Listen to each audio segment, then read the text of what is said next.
So mga kapatid, alam natin na Biyembre 2 ay All Souls Day. Kahit linggo nga that we still remember and pray para sa ating mga mahal sa buhay na yumaw. Yumawo. That is why nandito po tayong lahat. So mga kapatid, itong banal na pagdiriwang ang ating presensya, mga kapatid, ito po ay pagdiriwang ng pagmamahal. Lahat tayo mga kapatid, iba-iba ang paraan na mag-express ng ating pagmamahal sa ating mga kaibigan man or sa mahal sa buhay. And I still remember, bago nga ito mga cellphone, no? Noon, ito mga tawag natin Nokia, di ba, no? Na ang Nokia 3210, siguro still those who are like me, no, medyo may kunting edad na, siguro still remember that Nokia 3210, talagang matibay, kahit baksak ka, hindi na basag dahil talagang matibay na itong Nokia 3210. Minsan siguro tinanggap ninyo sa text noon, di ba, no? Expressing ating pagmamahal.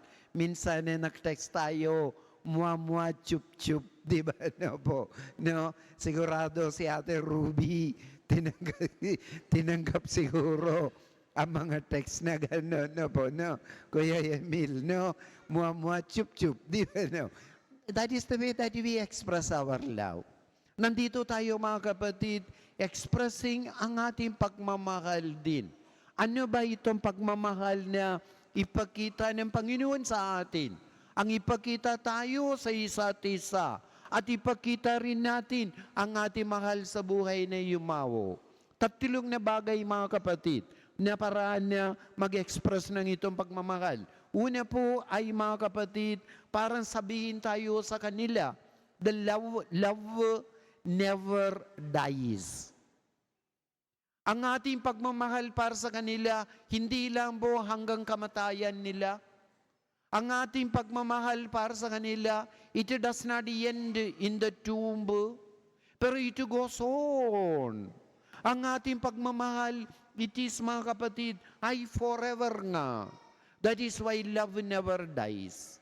Narinig po natin unang pagbasa mga kapatid, si Judas Maccabeo, no po, no? Ano ba something special para sa kanya? Si Judas Maccabeo mga kapatid, isang pinuno ng mga Israelita. May giyera nga doon, pumunta na siya doon sa battlefield. Ano nakita niya? Ang mga banggay ng kapwa Israelita, mga Hudyo. Talagang awang-awa siya sa kanila. Ang kaniyang puso ay puno-puno ang pagmamahal para sa ito mga namatay na mga sundalong Hudyo. Anong ginagawa niya? Bumalik siya sa kanilang lugar at pumunta niya sa bawat bahay at sinabi niya, pakitulungan natin itong mga yumawo, ang mga ating mga sa buhay na namatay. Bigyan ninyo ako kunding salapi, dalhin ko ito sa templo ng Jerusalem upang panalangin ang mga pari para sa kanila. Bakit ba? Katulad na narinig po natin mga kapatid, sinabi niya upang ang pagkakasala ng mga namatay na ito ay patawarin. Tingnan niyo mga kapatid, ang ating panalangin tulungan sa kanila. Ito mga kapatid, parang ipakita po tayo ang ating pagmamahal sa kanila. Our love for them never dies. Pangalawa mga kapatid, parang sabihin natin, this love protects. Pinoprotektahan. Pinoprotektahan tayong lahat. Ano ba itong protecting mga kapatid? It protects us from sin. It protects us from death. Narinig po natin dahil pangalawa na pagbasa, si Pablo sa kanyang sulat niya sa mga Romano, dalawang tanong niya sa kanila. Unang tanong niya, Kung ang Diyos ay panig sa atin, sino ang laban sa atin? Kung Diyos ay panig sa atin, sino ang laban sa atin? Ang pangalawa na tanong ni Pablo sa mga Romano, mga kapatid, ay mga Kristiyano doon, sino ang makapaghiwalay sa atin sa pagmamahal ni Kristo? Tingnan niyo mga kapatid, who will separate us from the love of Christ? If God is with us, who can be against us? That the love is protecting us from all the sins. Bakit ba? Upang lahat po tayo, darating po tayo sa kanyang kaharian. Ito mga kapatid, sabihin ni Pablo sa atin lahat. God showing His love through the death of His Son. He died for us in order to redeem us. He died for us for our sins. That is why the Lord is telling us today, my love protects you, protects all of us, even protecting them. Pangatlo ay mga kapatid, this love is for life. Anong klaseng buhay? Buhay na walang hanggan. Ito mga kapatid, kalooban ng Panginoon, sana lahat po tayo, darating tayo sa kanyang kaharian.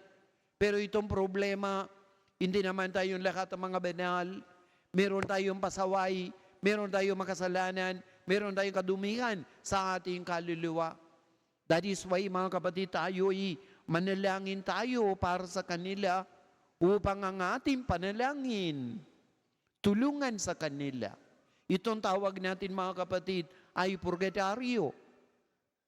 Itong purgatorio na ito mga kapatid ay ang ipakita ng pagmamahal ng Panginoon. Kahit pumanaw na isang tao, di niya karapat-dapat na abot agad sa langit. Then dahil sa ating panalangin, undi-undi nalilinis ang Panginoon ang kanilang kaluluwa at kunin niya ito mga kaluluwa from the purgatorio to His kingdom. So mga kapatid, that is why nandito po tayong lahat. Once again, being reminded, ang pagmamahal, it never dies. Ang itong pagmamahal, it protects us. Ang itong pagmamahal na ito para sa buhay na walang hanggan. Amen? Amen? Habang tayo mga kapatid, tanggapin natin itong pagmamahal na ito, ipakita rin natin itong pagmamahal sa lahat, sa ating mga kapwa, ating mga mahal sa buhay. Sabihin natin, ipakita natin sa kanila ang ating pagmamahal, it never dies. This love always protects us, and this love is for life. Amen? May 3 pari, nagdalaw sila sa kanila mga kapwa pari sa sementeryo. Tapos sa pagkatapos ng panalangin, nagbasa-basa sila ang mga lapida na nandiyan. Itong sinabi niyang isa, sana sa akin lapida, sana ilagay nila, he served the Lord faithfully. Ang pangalawang pari, sinabi niya, sana sa akin lapida, sulat nila, he preached with passion. Ang pangatlong pari, sinabi niya, sa akin lapida, sana sulat nila, tingnan mo, gumagalaw pa. Ano ba gumagalaw? Gumagalaw ng puso natin. Gumagalaw ng ating puso para sa Panginoon. Amen? Magsitayo po tayo lahat.